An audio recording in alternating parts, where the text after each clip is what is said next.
자, 오늘은 종려주일이고요. 내일부터 저희가 고난주간 연합 기도회 드리고 돌아오는 다음 주에는 부활절 예배로 그렇게 드리겠습니다.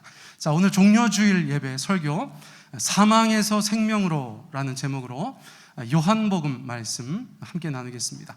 자, 본문 말씀 먼저 읽습니다. 12장 12절입니다. 함께 읽습니다. 시작. 그 이튿날에는 명절에 온 큰 무리가 예수께서 예루살렘으로 오신다는 것을 듣고 종려나무 가지를 가지고 맞으러 나가 외치되 호산나 찬송하리로다. 주의 이름으로 오시는 이 곧 이스라엘의 왕이시여 하더라. 아멘. 예수님께서 금요일 날 십자가에 달려 돌아가셨어요. 그런데 그 전 주일, 저희로 따져서 그 주일을 저희가 종려주일이라고 하는데, 바로 무리들이 종려나무 가지를 흔들고 예수님의 예루살렘 입성을 환영했기 때문에 유래한 말씀입니다. 그래서 오늘이 종려주일이니까 좀 관련하여서 말씀드리고 또 십자가에 대해서도 말씀드리려고 해요. 종려주일에 이스라엘 백성들이 뭐라고 외쳤어요? 그 외침 중에서 가장 중요한 것은 호산나였습니다. 호산나. 출신 교회들마다 호산나 성가대 없는 교회가 없어요. 그렇죠? 호산나가 주님을 굉장히 찬양하는 것처럼 그렇게 들리기 때문에 그래요. 자, 그런데 그 호산나의 뜻이 무엇인가? 시편 118편 25절에 나타나 있다는 것입니다. 자, 같이 한번 읽습니다. 시작. 여호와여 구하옵나니 이제 구원하소서. 자, 호산나가 어떤 뜻일까요? 구원해 달라는 뜻이에요. 구원해 달라. 여러분들께서 기도하시다가 호산나 그렇게 외치면 주님은 알아들으세요. 아, 나를 구원해 달라는 이야기구나. 주님께서 그렇게 이해하신다는 것입니다. 자, 그런데 구원, 우리가 교회에서 그토록 많이 쓰는 구원, 처음에 제가 고등학교 때 교회 갔을 때 구원이라고 자꾸 목사님이 얘기하시니까 10원 밑에가 구원인가? 그런 생각했단 말이에요. 그런 생각하시는 분 분명히 계실 거예요. 자, 그런데 그렇게 장난스럽게 받아들일 것이 아니었어. 너무나 중요한 단어였다는 것이에요. 성경에서 말하는 구원의 의미가 이렇게 정리될 수 있다는 것입니다. 자, 같이 한번 읽습니다. 시작. 스스로 해결할 수 없는 문제를 능력 있는 다른 이가 해결해 주는 것. 나를 구원해 달라고 할 때는 내가 처해져 있는 어떤 상황에 대해서 내가 해결할 수 없다는 것을 전제로 하고 있는 것이에요. 그런데 내가 아니라 그 문제를 해결할 수 있는 어떤 능력 있는 분이, 타자가, 다른 이가 그 문제를 해결해 주면 그것이 구원한 것이고 그 사람이 구원자가 된다. 성경은 그것을 우리 가운데 계속해서 말씀해 주고 있다는 것이에요. 예수 믿고 구원 받아라 라고 말하면 예수 믿고 죄 사함 받고 천국 가는 것만 생각할 수 있는데, 성경에서는 구원의 용례가 다양하다는 것입니다. 아까 말씀드린 그 상황을 우리의 삶의 모든 상황 속에 대비할 때 다 구원이 가능한 것이에요. 어떤 사람을 죽음에서 다른 이가 건졌어요. 그것도 구원이라고 나옵니다. 어떤 사람을 재앙에서 다른 사람이 건져주었어요. 그것도 구원입니다. 대적의 손에서 스스로 벗어날 수 없었는데 어떤 사람이 건져주었어요. 그것도 구원입니다. 압제에서, 노략에서, 어떤 사람의 위기에서, 환난 속에서, 재난 가운데서, 고통 속에서, 전쟁 가운데서, 질병 가운데, 기근 속에, 때로는 귀신의 억압 가운데 어떤 사람이 고통당하고 있을 때 스스로 해결할 수 없는데 어떤 능력자가 와서 그것을 해결해주면, 그 구렁텅이에서 건져주면 그것을 구원이라고 했다는 것이에요. 자, 이 개념이 굉장히 중요하다고 볼 수 있습니다. 그러니까 이스라엘 백성들은 예수님 오셨던 그 시대에 누군가 자기들을 구원해 줄 것을 간절히 원했단 말이에요. 그런데 그 시대 사람들은 어떤 것에서 하나님의 아들 그리스도 메시아가 자기들을 구원해 줄 것을 기대했을까요? 가장 먼저 생각할 수 있는 것은 로마의 압제라고 얘기할 수 있겠죠. 다른 나라가 이 나라를 지배하고 있다고 생각해 보세요. 여러분, 대한민국이 다른 나라의 식민지라고 생각해 보세요. 이 땅의 교인들은, 백성들은 무엇을 구할까요? 우리를 구원하소서 할 때 정치적인, 군사적인, 외교적인 메시아를 기대했을 거예요. 그런 시대적인 배경을 가지고 우리가 예수님의 등장을 이해할 필요가 있다는 것입니다. 자, 누가복음 4장 32절 말씀 보니까 이런 말씀이 있어요. 같이 한번 읽어볼까요? 시작. 그들이 그 가르치심에 놀라니. 마가복음 1장이요. 모든 병자와 귀신 들린 자를 예수께 데려오니. 사람들은 예수님의 등장에 굉장히 고무되었어요. 우리가 기다리던 그분이 아닌가? 그분의 말씀을 들어보니까 권위 있는 말씀을 선포하시는 거예요. 그분께 온갖 병자와 귀신 들린 자들을 데려가니까 주님께서 그들의 삶을 새롭게 해주시는 거예요. 그러니까 너무나 자연스럽게 예수님께서 메시아인가? 예수님께서 그리스도신가? 예수님께서 구원자이신가? 라는 생각들을 그 백성들이 하게 되었다는 것이에요. 자, 그리고 나서 그 구원자에 대한 기대감이 점점 커지는 것이 공생의 3년이라고 말씀드릴 수 있어요. 자, 기대감이 언제 가장 높아졌어요? 요한복음 6장 13절로 5절, 최근에 다루었던 본문입니다. 자, 같이 한번 읽어보겠습니다. 시작. 남은 조각이 12바구니에 찼더라. 그러므로 예수께서 그들이 와서 자기를 억지로 붙들어 임금으로 삼으려는 줄 아시고. 백성들이 이제 완전히 마음을 빼앗겼어. 야, 이분이라면 구원자가 분명해. 우리가 이분을 이 땅의 왕으로 삼고 로마로부터 벗어나고 잘 먹고 잘 살자. 그런 마음에 결단을 한 것처럼 보여요. 예수님을 막 따라가면서 억지로 임금 삼으려고 했다는 것이에요. 예수님께서 반응하셨습니까? 안 하셨습니까? 안 하셨어요. 여러분, 우리가 예수님을 막 따라가면서 환호하고 우리에게 어떤 예수님이 되어주세요 라고 말할 때 예수님께서 관심이 있으신 부분도 있지만 특별히 또 관심 없는 부분도 있는 것 같기도 해요. 정확하게 예수님께서 우리 가운데 어떤 분이시기를 원하시는가, 여러분 그것도 알 필요가 있지 않겠습니까? 그런데 그런 기대감이 가장 높았던 때는 아이러니하게도 고난주간이 시작되는 바로 그 종료주일이었다는 것이에요. 요한복음 12장 13절 같이 한번 다시 읽습니다. 시작. 종려나무 가지를 가지고 맞으러 나가 외치되 호산나 찬송하리로다 주의 이름으로 오시는 이 곧 이스라엘의 왕이시여 하더라. 마음에 이미 정해버렸어요. 더 이상 분별할 것도 없어. 우리가 지난 3년 동안 보아온 예수라는 사람은 하나님의 아들이 분명해. 그가 바로 이스라엘의 왕이야. 그러므로 우리는 그 사람 앞에서 호산나를 연호해야 돼. 그것이 군중들의 생각이었다는 것이에요. 그러니까 그 마지막 예루살렘으로 들어가실 때 그 예수님 앞에서의 사람들의 반응은 이 땅에서 사람들이 보여줄 수 있는 가장 높은 수준의 기대감을 예수님 앞에 쏟아 놓았다고도 볼 수 있다는 것이에요. 자, 그런데 그 다음 장면은 무엇입니까? 너무나 황망하게도 예수님께서는 십자가에서 죽으셨다는 거예요.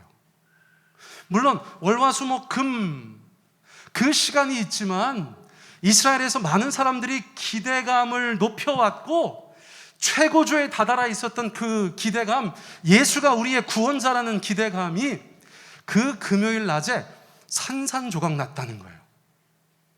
예수님 너무하시죠?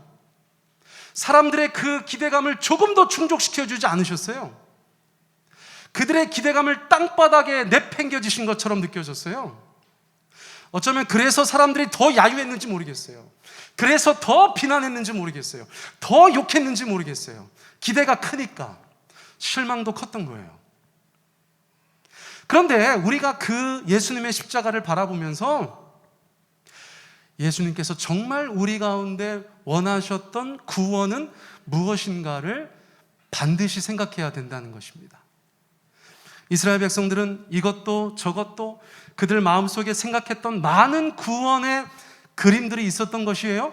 로마에게서 해방시켜 주는 것도 있겠고, 오병이어 사건처럼 잘 먹고 잘 살게 해주는 것도 있겠고, 평생을 병에서 해방되어서 건강하게 사는 것도 있겠고, 온갖 것들이 다 있을 것입니다. 사랑하는 성도님들, 우리 안에도 예수님에 대한 기대가 그렇게 다양하게 있어요. 그걸 누가 부인하겠어요? 그리고 그것이 잘못됐다고 얘기할 수도 없어요. 앞서 말씀드린 것처럼 하나님께서 우리의 모든 것 되시기 때문에 우리의 삶의 모든 영역에서 구원자가 되어 달라는 것은 하나님의 자녀된 우리의 권리인 줄 믿습니다. 여러분, 기도하실 때 자체적으로 필터링 하시는 분들이 많이 계신데 제가 그러지 말라고 늘 말씀드려요. 여러분, 필터링은 누가 하시는 거예요? 하나님이 하시는 거예요. 우리는 우리의 신앙의 수준에 따라서 그냥 주님 앞에 다 아뢰는 것이에요.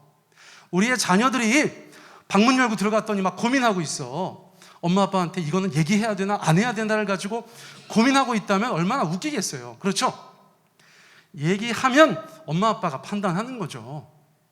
여러분, 주님 앞에 다 아뢰세요. 혹시나 이런 설교가 여러분들의 기도를 위축시킬까 봐 제가 말씀드리는 거예요. 전혀 그렇지 않습니다. 여러분들의 삶의 모든 기도 제목을 주님 앞에 올려드리시기 바라요. 그런데 그 중에서 정말 주님께서 중요하게 생각하셨던 구원의 문제는 무엇인가? 여러분, 성경은 이미 여러 차례 말씀했거든요. 성경은 이미 오래도록 이야기하셨거든요. 예수님은 어떤 구원자인가? 어떤 구원자입니까? 디모데전서 1장 15절 우리 같이 한번 읽습니다. 시작. 그리스도 예수께서 죄인을 구원하시려고 세상에 임하셨다 하였도다. 죄인 중에 내가 괴순이라. 사도 바울의 고백입니다. 예수님께서 이 땅에 왜 오셨다고요? 죄인을 구원하러 오셨다. 다른 많은 것들 가운데서도 우리를 구원하시는 분이신 줄 믿습니다. 그런데 그 중에 첫째는 무엇입니까? 그 중에서 가장 중요한 것은 무엇입니까? 죄인을 구원하러 오셨다는 거예요. 죄인을 구원하러 오셨다는 거예요. 그러므로 이스라엘 백성들이 예수님에 대해서 이런 것도 기도하고 저런 것도 기대했던 것은 이것 앞에서 정리가 되어야 된다는 것이에요. 이것이 첫 번째 것이라는 것이에요. 사랑하는 성도님들, 예수님 이 땅에 왜 오셨습니까? 우리 잘 먹고 잘 살게 하는 것 관심 있으세요? 우리 자식들 잘 되는 것 관심 있으세요? 우리의 진로와 직장에 대해서 관심이 있으십니다. 교회의 성장과 부흥에 대해서 관심이 있으세요? 그런데 그 중에 가장 중요한 것은 뭐냐면 죄인인 우리를 구원하러 오셨다는 거예요. 아까 말씀드린 것은 그것입니다. 스스로 해결할 수 없는 것에 대해서 구원자가 계신 거잖아요. 그럼 인간은 무엇을 해결할 수 없습니까? 2022년에 우리가 이 땅을 살면서 인류는 여러 가지 면에서 자신감을 가지고 있었어요. 그렇죠? 여러분, 당장 질병만 생각해도 예년하고는 다르잖아요. 예전에 우리 부모님 세대나 그 할아버지 할머니 세대는 질병에 대해서 굉장히 두려워하셨죠. 요즘엔 느낌이 또 많이 다른 것이에요.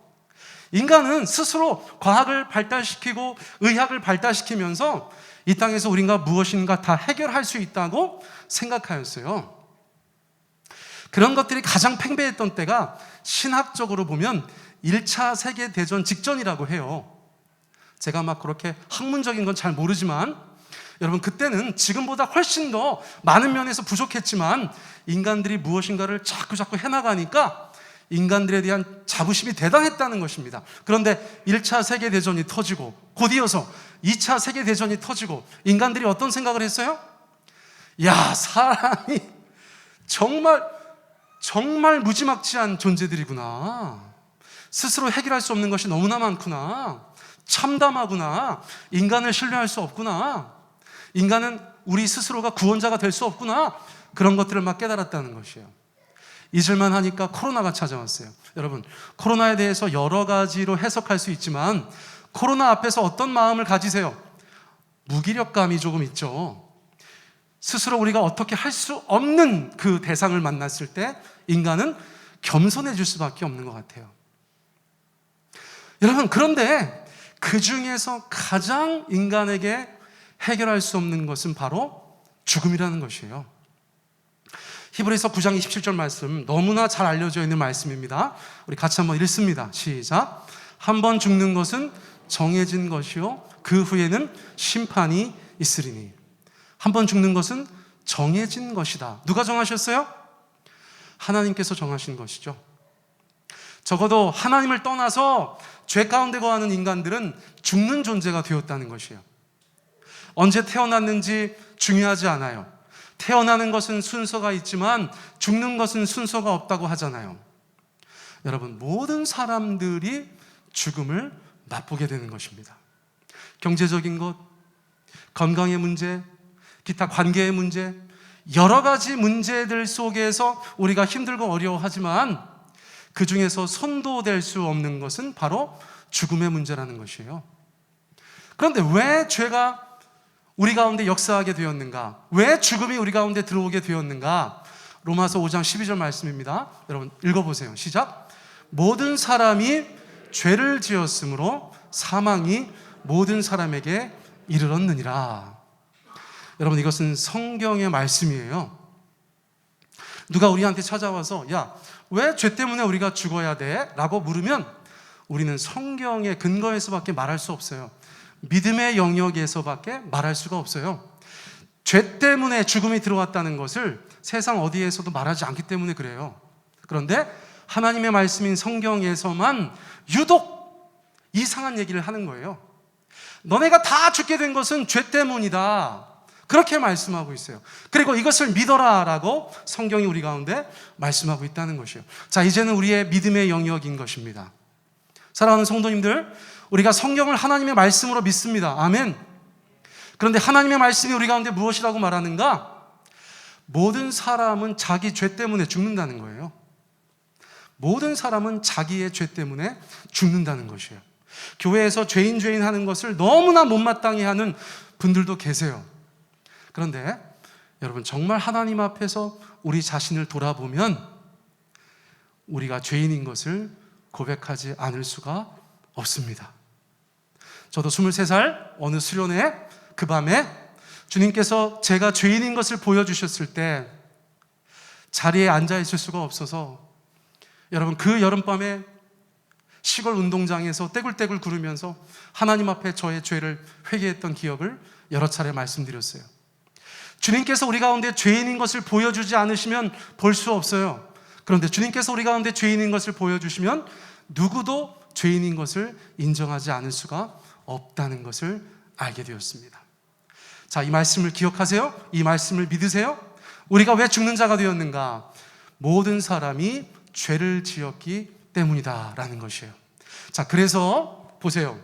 손도댈 수 없는 그 죽음이라는 문제에 대해서 이 땅에 살아가다가 어느 날 다 사라지는 그 죽음 앞에서 하나님은 우리를 살리고 싶으셨다는 거예요.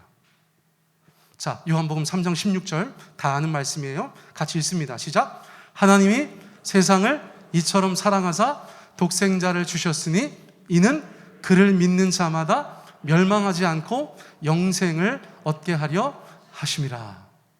다시 한번 읽어볼게요. 하나님이 세상을 이처럼 사랑하사 독생자를 주셨으니 이는 그를 믿는 자마다 멸망하지 않고 영생을 얻게 하려 하심이라. 다 죽는 존재인데요, 예수 안에 생명이 있다, 이렇게 표현할 수 있죠. 그렇죠? 자, 한번 따라해 보시겠어요? 예수 안에 생명이 있습니다. 한 번 더요. 예수 안에 생명이 있습니다.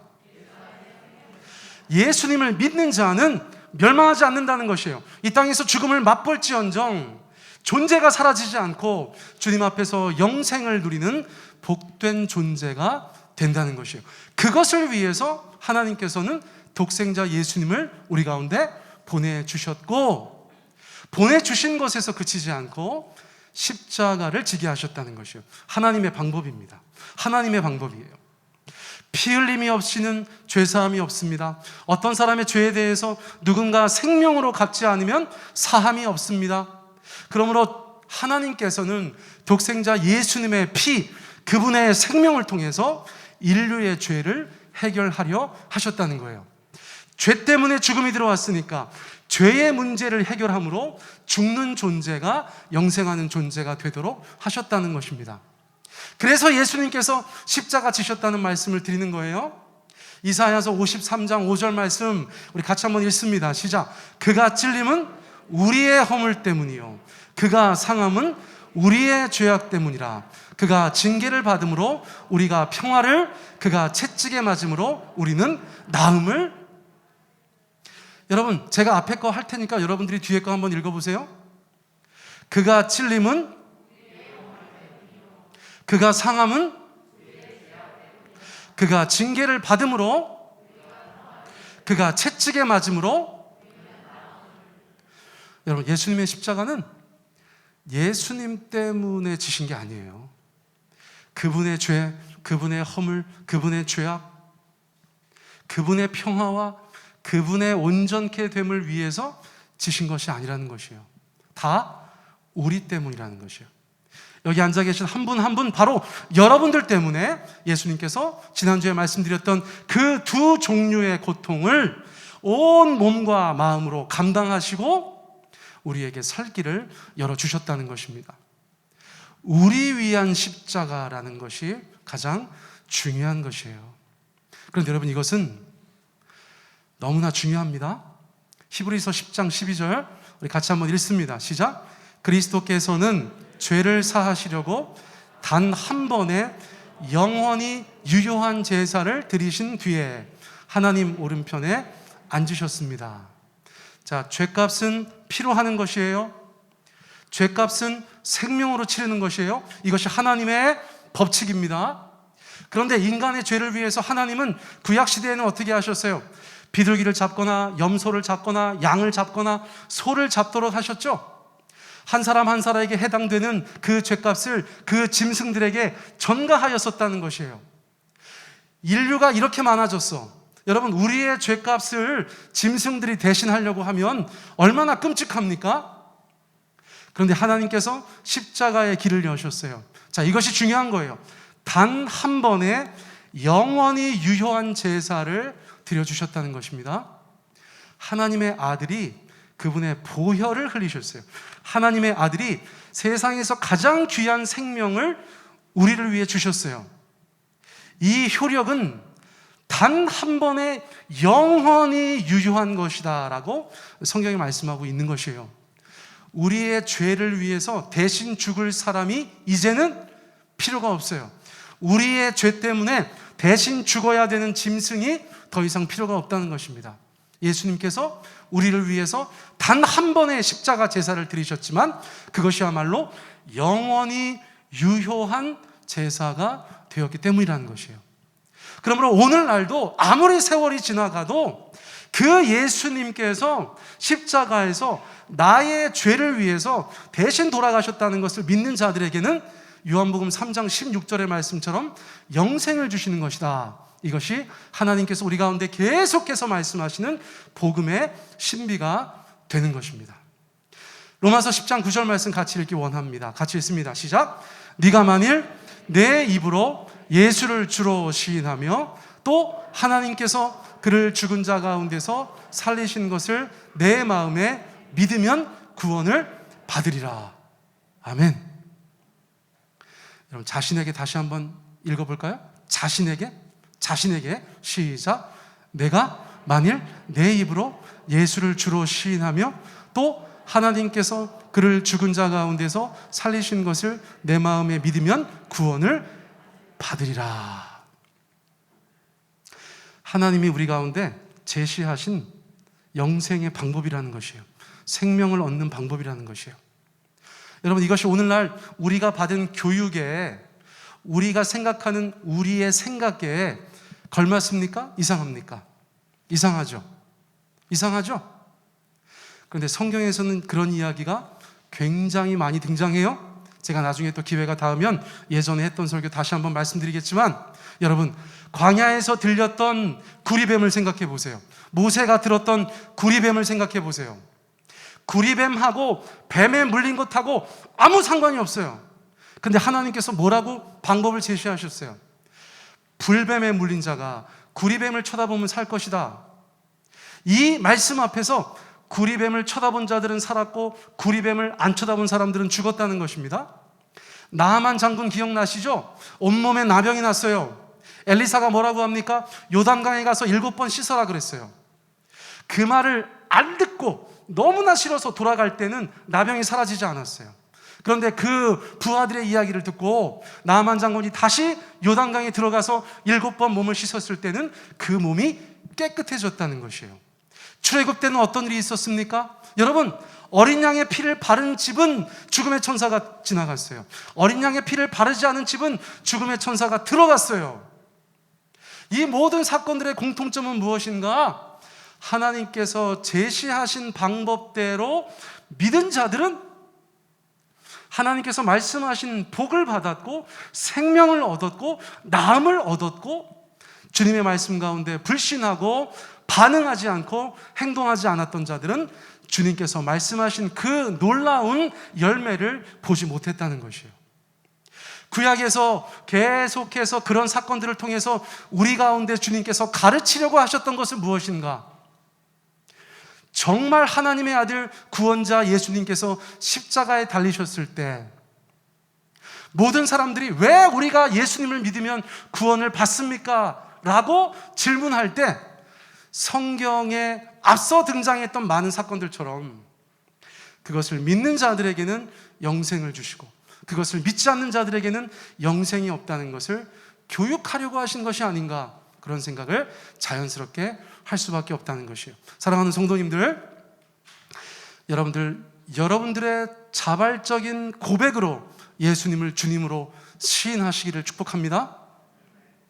하나님께서 예수님을 죽은 자 가운데서 살리신 것까지, 우리 다음 주에 부활절 예배하면서 또 그 다음 주까지 부활의 메시지 나누겠는데, 그것을 믿으면 앞서 말씀드린 것처럼 우리가 손도댈 수 없는 그 죽음, 사망, 그 문제에서, 그 구덩이에서 우리를 건져내 주신다는 것이 하나님 아버지의 거룩하시고 최종적인 말씀이시라는 거예요. 자, 오늘 제가 설교 제목을 사망에서 생명으로라고 정했어요. 다른 어떤 것도 이것보다 더 중요하지 않습니다. 요한복음 5장 24절 우리 같이 한번 읽어보겠습니다. 시작. 내 말을 듣고 또 나 보내신 이를 믿는 자는 영생을 얻었고 심판에 이르지 아니하나니 사망에서 생명으로 옮겼느니라. 우리가 다 사망의 존재였어요. 예수님 안에서 생명으로 옮겨졌어요. 여러분, 우리의 전 존재가 사망에서 생명으로 옮겨졌어요. 여러분, 이걸 믿으시기 바랍니다. 이걸 믿으시기 바라요. 우리 주님 왜 십자가 지셨는가? 우리 예수님 왜 그토록 험한 십자가 지셨는가? 저와 여러분 한 분 한 분, 또 이 땅에 있는 모든 생명들을 위해서 그들을 사망에서 생명으로 옮기시기 위한 고통이셨다. 여러분, 그것을 분명히 기억하셨으면 좋겠어요. 자, 마지막 슬라이드입니다. 요한복음 1장 12절 우리 같이 읽습니다. 시작. 영접하는 자 곧 그 이름을 믿는 자들에게는 하나님의 자녀가 되는 권세를 주셨으니. 자, 우리는 어떤 존재들이에요? 우리가 하나님의 자녀입니다. 하나님의 자녀. 내가 어떤 존재인가 믿고 살아가는 것은 우리의 삶에 영향을 줄 수밖에 없어요. 당연하지 않습니까? 여러분, 우리가 무슨 막 근본도 없이 막 정말 비천한 존재들이라면 느낌이 어떨까요? 그런데 우리는 어떤 존재들이라는 것이에요? 하나님의 자녀라는 것입니다. 아멘. 우리 옆에 분들한테 한번 이렇게 이야기해 볼까요? 하나님의 자녀여서 좋으시겠어요? 자, 시작. 자, 중요한 것은 이것을 분명히 믿고 하나님의 자녀답게 살아가는 것입니다. 저희가 해마다 고난주간 맞이하면 예수님 얼마나 아프셨을까, 그것만 가지고 생각하는 것이 아니라 예수님께서 그것을 통해서 무엇을 하시려고 하셨는가? 여러분, 당연히 거기까지 나아가야 되지 않겠습니까? 우리를 사망에서 생명으로 옮기셔서 하나님의 자녀 되게 하시려고 예수님께서 그 험한 십자가를 감당하셨다는 사실을 저희가 분명히 기억하시고, 우리의 신앙에, 우리의 삶에 이 십자가와 이 부활과 하나님의 자녀됨이 온전히 역사하시는 그런 저와 여러분 되시기를 예수님의 이름으로 축복합니다. 아멘. 이 시간 우리가 주님 앞에 함께 기도하겠는데요, 오늘 함께 말씀 나누면서 제가 여러분들한테 성경 구절들 많이 보여드렸어요. 여러분, 그 말씀들 중에서 여러분들 안에 아직 믿겨지지 않는 것들이 혹시 있으십니까? 아직 여러분들 안에서 작동되지 않는 말씀들이 있으세요? 여러분, 그것을 가지고 기도하셨으면 좋겠어요. 그것을 가지고 기도하셨으면 좋겠어요. 각자의 자리에서, 각자의 신앙의 단계에서 여러분들 기도하셨으면 좋겠어요. 나는 그냥 2000년 전에 종료주일에 예수님 앞에 종려나무 가지 흔들었던 사람들처럼 예수님을 막연히 상대하는 무리가 아닌가. 내가 주님 앞에 기대하는 것은 합당한 것인가? 어쩌면 주님께서 더 중요한 것들을 우리 가운데 말씀하고 계신데 내가 그것을 못 보는 것은 아닌가? 더 나아가서 나는 죽음의 문제에 대해서 준비하고 있는가? 해결되어져 있는가? 나의 죄 문제는 주님 앞에 해결되어져 있는가? 나는 예수님을 믿고 영생을 얻은 자인가? 단 한 번의 영원한 유효한 제사를 주님께서 드려주셨는데 나는 그것을 믿는가? 내 입에는 예수님을 주로 시인하는 고백이 있는가? 나는 구원받은 자인가? 나는 사망에서 생명으로 옮겨졌는가? 나는 하나님의 자녀인가? 여러분, 이 말씀들이 우리 가운데 던지는 이 도전에 대해서 여러분들 다 대답하실 수 있어야 돼요. 그리고 막혀있는 것이 있다면 바로 그 부분을 위해서 이 시간 하나님 아버지 앞에 기도드렸으면 좋겠어요.